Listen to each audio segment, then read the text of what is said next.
I think you've heard a lot from our side, and I think we've made our case. And just like that, the president's legal team finished defending his conduct and his job today, wrapping up early, leaving roughly 6.5 hours on the table. This is a process that's been unavoidably repetitive at times, like any trial, but today featured these new complications for Trump lawyers. After mostly ignoring the biggest developments in this case, John Bolton uncorking his eyewitness account of Trump's alleged abuse of power, and then Trump's own former chief of staff, John Kelly, siding with Bolton, saying he believes him. Well, it was a lot of pressure. We're seeing that unfold tonight. And stop and just take it in. In the middle of this trial over the president's conduct, while Trump says Bolton's lying, Donald Trump's own former chief of staff publicly sides with Bolton and telegraphs to the world the president is lying about his defense in this impeachment trial. Listen to Bolton. It's a huge setback for the president that in any other administration would, of course, be the biggest story all week. And then remember, on top of all that, it is still John Kelly's replacement, Mick Mulvaney, who also sided with the Bolton part of the case earlier when he admitted the Ukraine plot in his infamous White House press conference, colloquially known as "We do it all the time." So you take that all together, and today Trump lawyer Jay Sekulow switched gears under this pressure to address the mustache in the room, these Bolton revelations. The Bolton revelations, if John Bolton said this, it was only to sell a book. The content of John Bolton's manuscript, responding to an unpublished manuscript that maybe some reporters have an idea of maybe what it says. That's what the evidence, if you want to call that evidence, I don't know what you'd call that. I'd call it inadmissible, but that's what it is. Mr. Sekulow was at times more effective and grounded than the arguments of Trump's TV lawyers, Ken Starr and Alan Dershowitz. But what he just said there, it's not his call whether Bolton's testimony is admissible. He knows that. And so does his primary audience, these Senate jurors. They could vote as early as this week on the steps towards calling Bolton. This afternoon, you had the Republican senators heading to Mitch McConnell's office for, and this was an interesting way to put it, perhaps the most important moment of the trial happening behind closed doors, according to one Bloomberg reporter. And as we come on the air tonight, we've been hearing all about the pressure on McConnell, who reportedly doesn't have the votes at this hour. Why? Well, partly in reaction to this trial. That's the point I want to share with you now that we've had time to let the opening arguments sink in. It is those arguments and the evidence and the missing evidence that is moving people, Republicans, like Senator Murkowski, welcoming Bolton in public just today.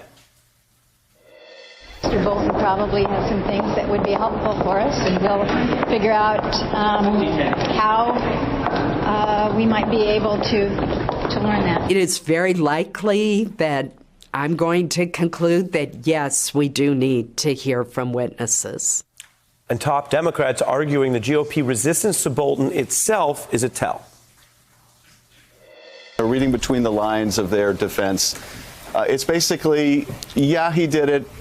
We know he did it. The president knows he did it. We just don't want the American people to see any more evidence that he did it. So where are we now? A week into the trial, opening arguments done. This is the famous moment Mitch McConnell touted as the time to decide on witnesses. Is the case for witnesses stronger now, legally, with Bolton's eyewitness account, with Trump's own lawyers emphasizing the role of witnesses to resolve what the president did? Yes. The legal case, the trial argument, is now even stronger. If the evidence and the witnesses and the process press towards adding witnesses, and some Republicans are saying so in public, as Mitch McConnell says he still doesn't have the votes, well, did the White House have a plan for rebutting all this? Yes. In trials, you don't always fight evidence with evidence. Sometimes the defense doesn't have good evidence. So then you fight evidence with not evidence, meaning you say that no matter what the evidence is, this alleged conduct is not a crime, so just go away. And that is why, remember, take it all in, on cue. In the president's last night of primetime defense, the White House went full Dersh. I have gone back and read all the relevant historical material, as nonpartisan academics should always do. The great fallacy of many contemporary scholars and pundits, and with due respect, members of the House of Representatives, is that they fail to understand the deployment of this powerful weapon. Quid pro quo alone is not a basis for abuse of power. If you don't like a president's tweets, Find somebody who doesn't tweet. That will be easy. My switch in attitude, purely academic, purely nonpartisan. Purely academic. Everyone can judge for themselves. But one of the strangest parts of the process has been to see this overlap of Trump defenders and what you might call news nihilists agree and say, you know, this whole thing probably doesn't matter. I want to tell you, having watched now a week of this trial, this whole thing does matter. That's why there's this pitched battle in the Senate. It's why Donald Trump pulled out all the stops, adding all of his TV lawyers to his team. It's why even Republican allies of Trump are struggling to even land on the position that Mitch McConnell's demanding or explain where they're headed. It matters that Donald Trump has joined the small, sad, embarrassing club of presidents who go on trial during their tenure to find out if they can even stay in office. It matters that he's now in a club all by himself as the only elected president to go on trial during his first term. And you know how it goes. 1 is the loneliest number that you'll ever do. And 2 can be as bad as 1. Trump and Nixon, the only presidents to face abuse of power allegations for election misconduct, the case that they abused power to undermine democracy itself. So all of this, it matters.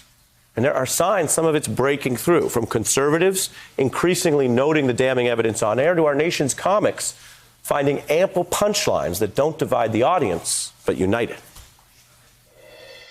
I've convicted people on a lot less evidence than there is of a quid pro quo here.